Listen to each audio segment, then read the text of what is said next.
This past year, my husband Andrew died from brain cancer at age 31.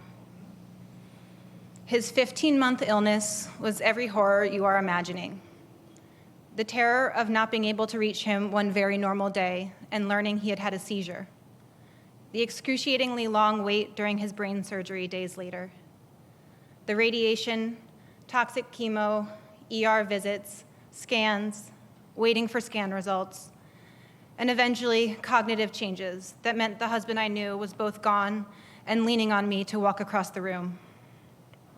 Before all of that, Andrew was a brilliant and vibrant person. He was expressive and enthusiastic, quick to laugh, often silly. He was more in touch with his inner child than any other adult I know, savoring simple vanilla ice cream, playing with fidget toys, making everything into a game. He shot basketballs, he rock climbed, he balanced on slack lines. Much to my embarrassment, he shouted, "Go Blue," at strangers in the street wearing Michigan gear. Andrew loved Shabbat, hazy IPAs, and plaid flannel shirts. He hated FaceTime, turbulent flights, and trying on clothes. He had a unique chicken scratch handwriting and signed his name with a scribble that was never the same twice. He had two signature dishes in the kitchen, Andrew's famous tacos and Andrew's famous pasta. He called quesadillas dillas and liked to jokingly mix up arugula and rugelach. He sometimes listened to the Cranberries in his headphones and whisper screamed along while washing the dishes. Andrew was such a goof that some of my friends had a hard time believing he was a PhD scientist. But he was incredibly punctual and particular. He was thorough and he was cautious. More than once, Andrew could not buy a pair of shoes he liked because he decided the right fit for him was between the half size and the whole size.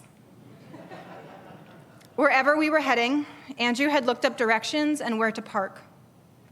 He couldn't tolerate not understanding something like IKEA instructions and would persist at studying it until he did. His attention to detail always made me feel safe as his partner in navigating adulthood. Andrew was a true partner to me. He was protective, but also had great respect for my ideas and abilities. No one has ever thought that I was funnier, cuter, or smarter than Andrew did. He woke me every morning just after pouring my coffee and setting it out for me in the windowsill by the chaise. There were no secrets, and we left nothing unsaid. We laughed together so much. Cancer put Andrew through more physically and emotionally than any person should ever have to go through. But he didn't let the cloud looming over us steal our joy too soon. We joined TBZ. He was promoted to a principal scientist. We went to Paris. And meanwhile, Andrew pushed himself to be brave, adaptable, and accepting when life was very unfair.